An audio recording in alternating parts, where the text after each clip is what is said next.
Muy buenos días. En esta ocasión el tema que junto con mi compañero vamos a explicar es la teoría de las guías de onda. Para entrar un poco en la introducción, el método matemático que se utiliza para analizar una determinada línea o ducto de transmisión depende fundamentalmente del tamaño eléctrico del espacio por el cual se propagan las ondas electromagnéticas. Todo es en cuestión de escala. Si el espacio es pequeño comparado con la longitud de onda característica lambda sub 0, entonces se aplica la teoría de circuitos de corriente alterna y la teoría general de líneas de transmisión, vistas ya en el capítulo 2. Cuando este espacio, la sección de corte transversal de la línea o ducto, tiene dimensiones del mismo orden que el tamaño de la longitud de onda característica, ocurren efectos de propagación de la onda que pueden ser descritos resolviendo las ecuaciones de Maxwell y empleando campos electromagnéticos en lugar de corrientes y voltajes como en el capítulo 2. Aunque estos conceptos ya se plantearon de manera introductoria en las secciones anteriores vistas ya en el capítulo 1.4 y 1.5. En cambio, si el espacio, por ejemplo el aire o el espacio libre por el cual una onda electromagnética viaja es grande comparado con la longitud de onda característica,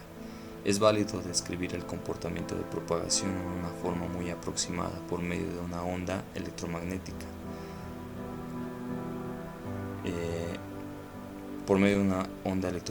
plana. Mientras mayor sea el espacio de propagación en términos eléctricos, mejor será la aproximación usando una onda plana, vista en esta siguiente tabla.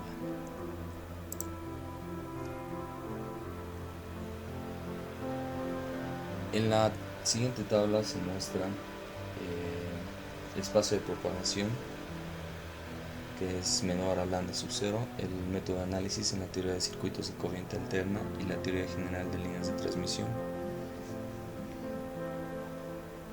Y cuando lambda sub 0 es igual, los campos electromagnéticos en modos superiores de propagación, y lambda sub 0 es superior a la onda electromagnética TEM plana y uniforme.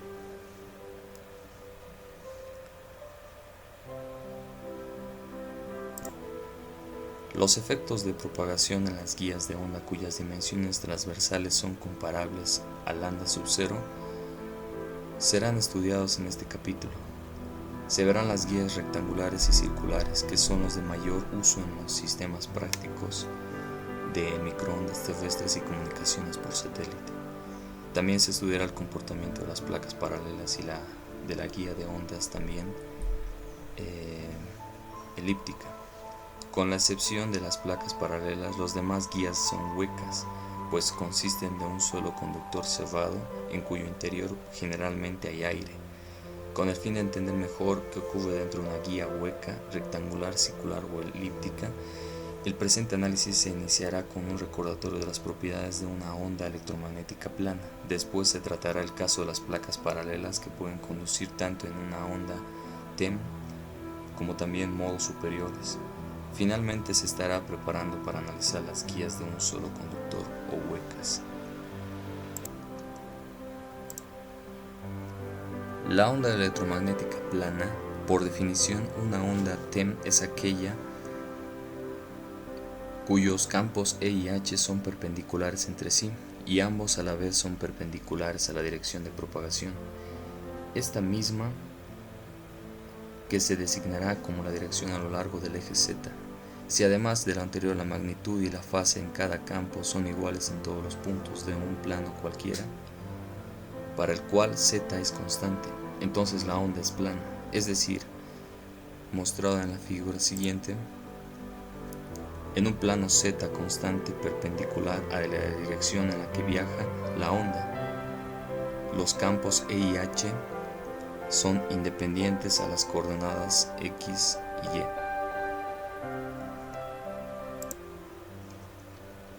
Una onda plana tiene sus campos con la misma magnitud y fase en todos los puntos del plano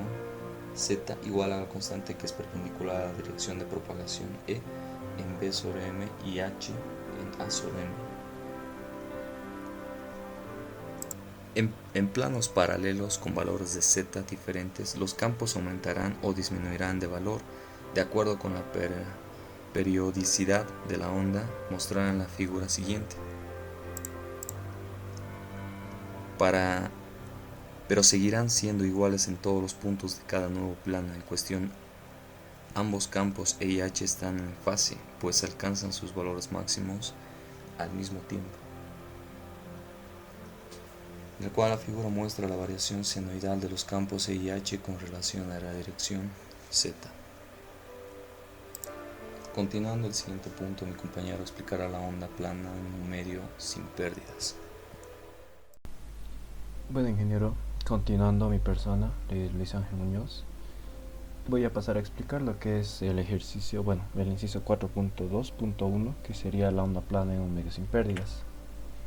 Por lo que, en este caso, para encontrar lo que es la ecuación o la expresión matemática de una onda plana va a ser necesario trabajar con las ecuaciones de Maxwell, estas ecuaciones que se han visto ya en materias anteriores, pero en la materia, en el primer tema, si mal no me equivoco, donde se va a estar haciendo el manejo de vectores de intensidad, de desplazamiento, de densidad volumétrica, todos estos en su forma vectorial, como se puede ver aquí también con la representación de lo que sería una rotacional o en su forma de divergente. Ahora, para este caso, en este caso, para considerar un medio sin pérdidas, es necesario considerar que el medio de propagación va a estar libre, se podría decir, por lo que en este caso se tienen que considerar ciertos aspectos, donde se puede considerar o se debe considerar la densidad de corriente de la fuente y en este caso la densidad volumétrica con un valor de 0 en la ecuación, en las ecuaciones. Además, como la conductividad eléctrica del espacio libre se va a considerar igual a 0, y dado que en este caso la densidad de la corriente de la conducción es igual a la conductividad eléctrica por el campo eléctrico, el producto va a ser de igual manera 0, dándonos como resultados de las anteriores ecuaciones de Maxwell que se habían visto las siguientes, que van a ser las manipuladas. Por lo que en este caso se puede considerar, nos va a convenir manipular lo que sería los fasores para estos campos, por lo que se debe o se puede suponer cierta dependencia senoidal con relación del tiempo a las ecuaciones mencionadas, por lo que se va a tener las dos siguientes ecuaciones, considerando como frecuencia angular a 2pi por la frecuencia, ¿no? Ahora, en donde la magnitud del campo eléctrico inicial, esta magnitud de acá, y la fase θ van a ser solo funciones del vector de la posición r, se van a definir los fasores del campo eléctrico y el campo magnético, como funciones de r, dándonos como ecuaciones las siguientes, que serían estas de acá, las ecuaciones de aquí arriba, ya trabajando en su forma fasorial, y en este caso reescribiendo las ecuaciones 4.10 y 4.11, que fueron o que son las que están aquí abajo. Se va a tener la siguiente representación, donde tenemos la parte real de ambos, del campo eléctrico y campo magnético, de la forma fasorial. Así que pasando al siguiente punto, de combinar las dos anteriores ecuaciones mencionadas, estas dos ecuaciones de acá con las dos primeras ecuaciones de Maxwell que se obtuvieron, se tiene lo que sería al flujo magnético, que va a ser igual al micro por campo magnético, y la siguiente, que en este caso sería D, este sería el desplazamiento eléctrico, que va a ser igual a lo que es la permitividad por el campo eléctrico. Ahora, dado que la derivada parcial con relación al tiempo es equivalente a j omega, se va a tener las dos siguientes ecuaciones. Ecuaciones fasoriales, que en este caso lo que van a hacer va a ser justificar el uso de los fasores. Ahora, habiendo obtenido ya anteriormente el valor del campo eléctrico y el campo magnético, que se han utilizado en las anteriores ecuaciones, estas van a representar solución una solución completa. Ahora, al representar esto es una solución completa, se puede decir, o bueno, hace más fácil esto haciendo un artificio matemático, que se pueda resolver el sistema mediante tres variables que serían x, y z, y ya no como era anteriormente tomando la variable tiempo también. Ahora, se puede decir que por lo que el campo eléctrico tiene componentes tanto en x, y, z y el campo magnético igual, se tienen las siguientes igualdades de las derivadas parciales tanto del campo eléctrico como el campo magnético, donde todos son iguales a 0, y donde el campo eléctrico y magnético en z son constantes y iguales a 0 en este caso, ya que bueno, se puede decir que los campos no dependen ni de x ni de y, estos son constantes en el plano z, como se había dicho, y la onda de la transversal, o la onda es transversal electromagnética y totalmente transversal al eje z. Ahora, lo que pasa es lo siguiente: al sustituir en este caso las tres variables en x, y, z, bueno, en las rotacionales se tienen las siguientes ecuaciones. Lo que sería la combinación de ambas ecuaciones se va a tener las siguientes,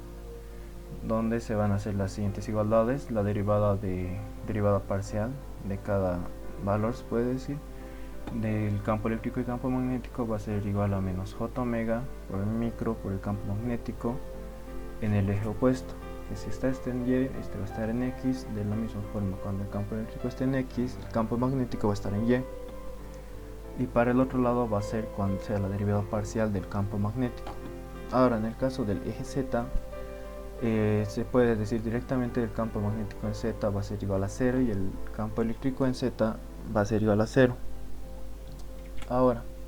se tiene lo siguiente: sustituyendo las dos ecuaciones, o bueno, en este caso la ecuación de la derecha en la ecuación de la izquierda, eliminando lo que sería la variable del campo magnético en el eje y, se va a tener la siguiente ecuación, que sería esta ecuación de segundo orden, en las que van a tener las siguientes soluciones, que son muy similares a ecuaciones vistas anteriormente, que si sirve de ayuda, puede ser que tiene relación con lo que es el voltaje incidente y el voltaje reflejado, en donde A y B van a ser constantes, y beta, que en este caso es la constante de fase, va a ser igual a omega por la raíz cuadrada del micro por la permitividad. Ahora, reemplazando la ecuación de la derecha, el campo magnético en x, que es la solución que se propaga alejándose de la fuente, en la ecuación de la izquierda se va a tener el resultado, que sería el campo magnético en el eje y, campo magnético en y, que va a ser igual a 1 sobre lo que sería denominado en este caso la impedancia de la onda, que sería la variable de acá abajo, que será el denominador, por A por E elevado a menos J beta por Z, o bueno, constante de fase. Ahora, teniendo lo anteriormente mencionado, que sería impedancia de onda, que es igual a la raíz cuadrada de micro sobre la permitividad, se tiene la sustitución de dos ecuaciones. La ecuaciones anteriormente mencionadas igual del campo magnético en x, el campo magnético en y, que dan como resultado lo que sería el campo magnético en x, que va a ser igual a la impedancia de onda por el campo magnético en y, lo que en este caso significa que la magnitud del campo eléctrico está en voltios metros, y orientado en el eje x va a ser la impedancia de la onda veces mayor que la magnitud del campo magnético, que está en amperios metros, que está orientado perpendicularmente, o sea, en dirección y. Y bueno, finalmente, empleando lo que serían las ecuaciones 4.14, 4.14 y 4.15, se van a obtener las siguientes expresiones completas para los campos de una onda plana que van a viajar en la dirección positiva de z en función de la posición del tiempo, que serían las siguientes, donde el campo eléctrico y el campo magnético En una onda plana va a ser igual, en el campo eléctrico va a ser igual a A por el coseno de la frecuencia angular, omega t menos beta por z, esto por A en el eje X, y en la parte del campo magnético va a ser igual a 1 sobre n, la impedancia de la onda por A por el coseno, y se repite lo mismo que la parte de arriba, solo que multiplicado por A en el eje Y. Ahora, en este caso, si nos fijamos ahora o le ponemos atención a cualquier punto arbitrario de la onda, esto con el fin de calcular la velocidad que se tendría que desplazar un observador a lo largo del eje Z, para ver siempre el punto de la misma fase de la ecuación, se tiene que satisfacerlo con lo siguiente. De las anteriores ecuaciones, el coseno, o lo que sería el coseno de la frecuencia angular de omega por t menos beta por z, que tiene que ser igual a constante, por lo que se tiene que decir, o bueno, en este caso omega t menos bz va a ser igual a cierta fase de la constante, por lo que, es decir, derivando las relaciones anteriores con relación del tiempo, se va a tener de la siguiente forma, donde la derivada de z respecto del tiempo va a ser igual a omega sobre beta. Ahora, la velocidad a la que la onda viaja a lo largo del eje z es igual a omega sobre beta, y va a recibir el nombre de la velocidad de fase, donde se tiene la siguiente ecuación, y si el medio de propagación es el vacío y el aire, dicha velocidad, que va a ser 1 sobre la permitividad en el vacío y la permeabilidad en el vacío, va a ser igual a la velocidad de la constante de la luz. En el siguiente ejercicio 4.2, una onda plana con la polarización vertical se propaga por el aire en la dirección positiva de z. Su frecuencia es de 150 MHz y la magnitud máxima del vector de intensidad del campo eléctrico es igual a 1.5 voltajes sobre metro. Encuentre las expresiones en función de la posición y del tiempo para los componentes de los campos eléctrico y magnético de la onda. Dadas las ecuaciones anteriormente vistas, en el campo eléctrico de la onda plana E, zt es igual a la intensidad por el coseno de la frecuencia angular del tiempo por el tiempo menos beta z, que esto es a sub x. Y de la ecuación del campo magnético de la onda plana H, zt es igual a 1 sobre la impedancia de la onda o la impedancia intrínseca del medio de la propagación por la intensidad por el coseno de la frecuencia por el tiempo menos beta z, que esto es la a sub y.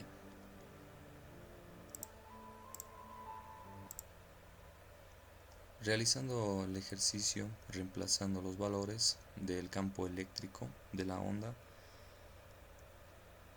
se tiene 1.5 coseno por 2pi por 150 por 10 a la 6 t menos bz. Y del campo magnético se tiene, reemplazando los valores, 1 sobre 120 por 1.5 coseno de 2pi por 150 por 10 a la sextos t menos bz.